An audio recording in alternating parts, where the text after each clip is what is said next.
Olha, e 2026 foi um ano permeado pelo debate da segurança pública. E aí um foco principal surgiu, o combate ao crime organizado. Esse foi um tema, importantíssimo em 2025 e que deve continuar, então, portanto, no ano que vem. A política brasileira ficou dividida em torno do assunto, mas ainda assim o Senado criou a CPI do crime organizado. Os parlamentares projetam um ano de investigações intensas, pressões políticas e depoimentos decisivos na comissão no ano que vem. O Igor Damasceno conta pra gente agora. Nos bastidores, a expectativa é de que a CPI do crime organizado concentre seus esforços em 3 frentes principais: o sistema prisional, o financiamento das organizações criminosas e a infiltração de facções em estruturas do Estado. Técnicos que auxiliam a comissão afirmam que o volume de dados já levantados é significativo, mas que 2026 deve marcar a virada para a fase de esclarecimentos públicos. Os parlamentares esperam que a comissão consiga ouvir nomes estratégicos da segurança pública e, ao mesmo tempo, quebrar eventuais resistências políticas que possam travar o andamento da investigação. A previsão é de que os primeiros depoimentos aconteçam já na primeira semana após o retorno do recesso do Congresso. Serão ouvidos autoridades do sistema penitenciário, investigadores que atuam em operações de combate às facções e especialistas que estudam a cadeia de financiamento do crime organizado.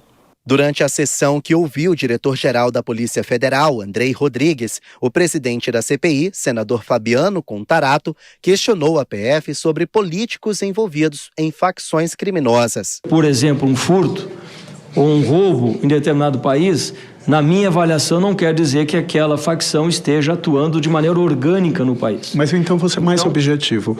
Quantos inquéritos a Polícia Federal tem para apurar a atuação de milícia, especificamente, e PCC ou Comando Vermelho, aqui no Brasil?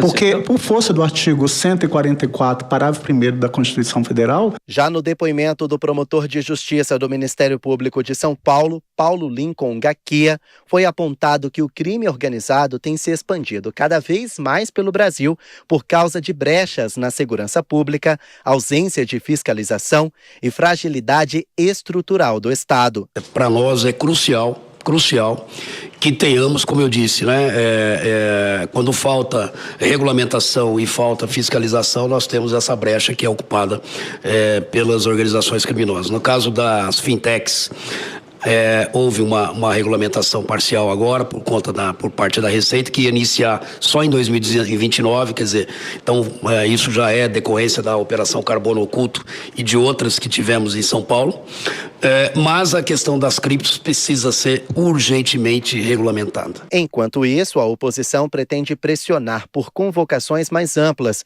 incluindo gestores públicos que possam ser responsabilizados por falhas estruturais. Já a base governista defende que a CPI mantenha um foco técnico, evitando o que considera politização excessiva dos trabalhos. Com um cronograma amplo para 2026, a CPI do crime organizado começa o ano cercado de expectativas. Parlamentares apostam na exposição da estrutura das facções e propõem mudanças profundas na política de combate ao crime. O desafio será transformar pressão pública em resultados concretos. Eu quero conversar com a Dora Kramer sobre esse assunto, porque, Dora, 2026 é um ano eleitoral, então a gente sabe que é um ano que o Congresso e casas legislativas no geral andam mais devagar, tem um ritmo diferente ali a partir principalmente do meio do ano, né? Será que dá tempo de avançar, por exemplo, com uma CPMI? É algo que vai avançar mesmo porque é um tema político que vai entrar em debate, então é importante também para os parlamentares? Bom, Bia, é o seguinte, tempo dá, né? Em tese, tempo dá, porque o ano vai começar, ainda tem um semestre que a campanha não deslanchou, então, em tese, daria sim para os parlamentares se dedicarem a esse tema. Eu acho até Exatamente em função das eleições e por causa da temática, né, da segurança pública, que está no topo das preocupações das pessoas, eu acho que isso pode caminhar sim. A gente tem aí o PL antifacção, que volta para a Câmara, tem a PEC da segurança pública, então tem digamos assim, um pacote de assuntos que tem a ver com segurança pública. Evitar a politização é impossível, já é impossível em tempos não eleitorais. Agora, que dirá num ano eleitoral? Agora, se servir para, pelo menos, o assunto suscitar um bom debate e que os candidatos também, a presidente, a governador, a senador, a deputados federais, deputados estaduais, se isso suscitar, estimular essas pessoas, esses candidatos a tratarem o assunto com seriedade, a fazerem um debate consistente, já vai estar valendo. O que eu acho que não dá tempo, Bia, é de produzir algum resultado concreto. Essa CPI me lembrou, essa não é CPMI, tá? É CPI porque é só do Senado.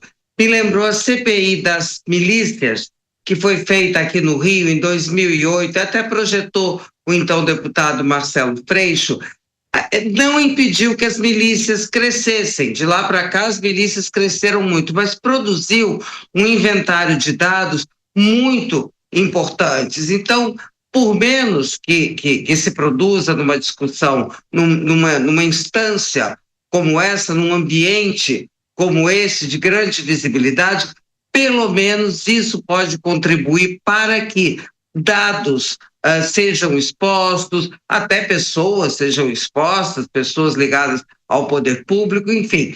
Eu sou fã de CPI, elas dando em alguma coisa de maneira concreta ou não, eu sempre acho que algum resultado dá, ou seja, o de trazer visibilidade a assuntos importantes. E eu acho que não há assunto no momento mais importante, as pesquisas indicam isso, do que a questão da segurança pública, do crime organizado, frente a um Estado absolutamente desorganizado ainda.